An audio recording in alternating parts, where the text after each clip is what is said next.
Hey guys, welcome back to another video. Today I'm going to show you how to remove the front bumper of like a 2009 to 2013 Toyota Corolla. This is a 2011, and I'm removing it because I recently got rear-ended and then I got pushed into the car in front of me, and so there's a little bit of damage to the bumper here that I'm going to basically just glue this back with some epoxy. And what took the brunt of the impact was my license plate holder, which I took off and is over there. And it's still usable, so we'll put that back on at the end. But I don't know if I can show you guys the front cross member. See if I can get underneath here. As you might be able to see, it got bent and pretty badly damaged, or basically they call this like a front impact absorber. Kind of right here, you can see where it got damaged. So I'm going to replace that. So I ordered one off Amazon. That's right over here. And I'll put a link to where you can buy one off Amazon. They're around 40 bucks shipped to your door, maybe a little bit more. So we'll take off the front bumper, take off that damaged impact absorber, put the new one on, and then we'll put it back on. So I already popped the hood here. Put you guys down for 1 second.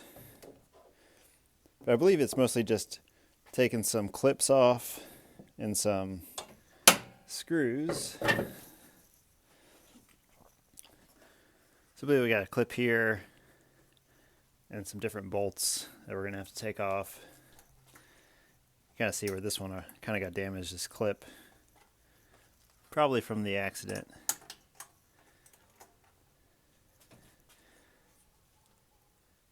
So I'm guessing this is a cover here. So let me figure out what exactly I got to take off, and I'll get back with you guys. All right, so on the top, you have 1, 2, 3, 4 10mm bolts. You have 2 clips, maybe 3 clips if this one kind of broke off already. And then there's another clip over here, and it's nice to have a little clip remover tool. So I'll put a link to like an Amazon set of different clip remover tools you can buy. And then you need a screwdriver for this bolt that's under this little cap here, and this one, the screwdriver fits in there nicely. So I'll put you guys on a time lapse and we'll get all this removed, and then we'll move to underneath the vehicle.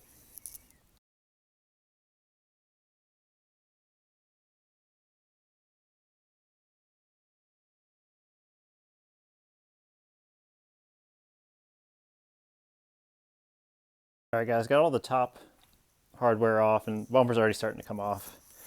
But on the sides, basically you got to take out this piece right here, which mine I think is already stripped out. And this connector, you just basically take a screwdriver, turn it, that'll loosen it, and then you can pop it out. This one, you kind of pull up on it. Up here, you pull up on it so there's some tension, and then you can take the screw out of the middle, and then it should hopefully come out pretty easily. And then underneath, it's pretty self-explanatory, but essentially you got kind of a bolt here, more 10mm bolts. There's another one with a clip in the middle that you got to take out, kind of right here, if you can see it. And then after that, if you have fog lights, you're going to have to make sure those get disconnected. The only way I think you can really do that is to pull the bumper out a little bit, which I can kind of show you over here, because this side's already coming off. There's your fog light down there. And then mine's having a hard time coming off right now, but basically it's just you press on the back and you got to wiggle it down gently so you don't break it. All right guys, so I got the bumper off. You can see these are the connectors that basically you just got to push down on this little clip here, and then I also push with my other hand to push the thing down to help it. But it might take a little bit of work. It's probably not a bad idea to put some dielectric grease on these when you reinstall them. And here's my bumper over here. Looking pretty good. Here's the cracked piece we're going to be replacing. Basically it takes a 14mm. You're going to need a long socket, which I actually don't have, like a deep socket, because that screw pushes out there. I don't know if you can see it. So I'm going to have to go to Home Depot and buy one of those. Here's the foam piece that actually kind of punches in. It just fits in there with pressure. These sides broke off. So I think while I'm going to get that tool, I'll just epoxy these back on. These ones stayed on, and the middle didn't crack, which is weird because this is how it sits. So there was enough flex in this where it just flexed over, basically, and doesn't have any cracks in it. So I'm just going to keep using this foam piece because I don't have one on hand. I don't feel like waiting for one to come in. And it's the OEM part, so we'll replace this for sure. This part cracked over here, so I may, glue that back together. We'll see, or just zip tie it somehow. But it seems to be working just as is. And interesting enough, one of the 10mm bolts on the bottom already had this 10mm socket like fused to it, but rusted to it basically. So I'll put that in some WD-40 to get it off of there. Not sure if that was me or if that was somebody else, like from the dealership that worked on it at some point, and just left it on there. But it's on there pretty good, so who knows how long I've been driving around with it like that. Let me get to the hardware store, we'll get that socket, and we'll get this piece off here. All right, so we got the bumper off. We got the old metal piece off over here. As you see, bent in multiple spots, like it's supposed to. You kind of see that both of them have kind of different holes on each side. This is the original, and the one I got off eBay Motors also is that way. So I'll put a link to this one down below. But basically the reason it has those is because it wants you to put the side on first with the bigger holes and then the little holes. That way you have more room. You can move it around to fit up, to match up with the little holes. So let's see, I'll put you guys over here.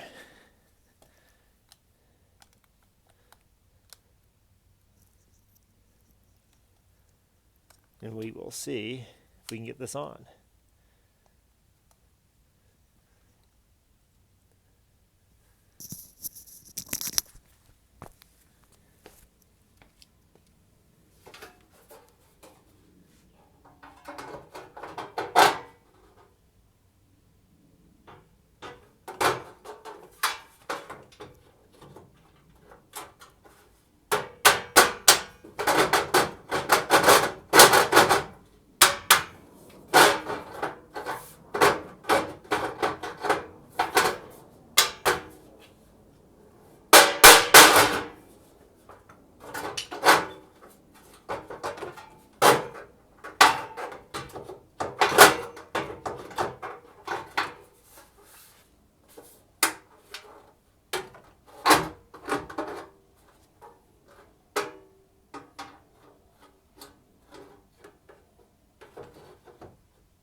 Alrighty.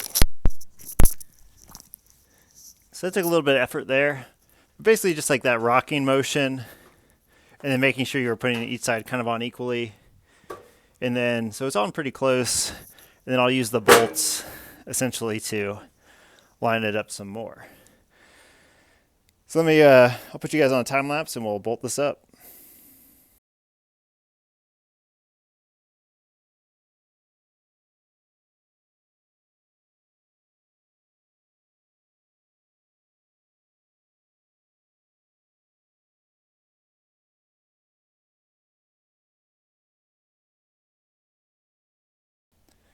Alright guys, so I got it back on. Again, it just took a little bit of struggling basically. And remember, they did put the bigger holes on the side so that you would be able to maneuver it around a little bit. These clips that clip on for the horn and some other wiring, I did have to pry out of the other one. And then I just put them back in there and they fit in there well enough. And then the styrofoam piece, I was able to glue on the epoxy on the edges and it just fits in there, and the bumper will go on top of it. These were a little bit damaged as well, these little air funnels. So I used some zip ties and drilled holes on each side where they were damaged and zip tied them back into place. Overall, guys, not too bad of a project. I appreciate you guys watching.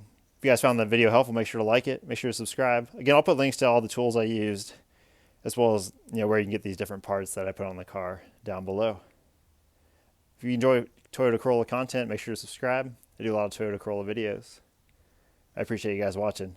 I'll leave you guys with a time lapse of me putting the bumper back on.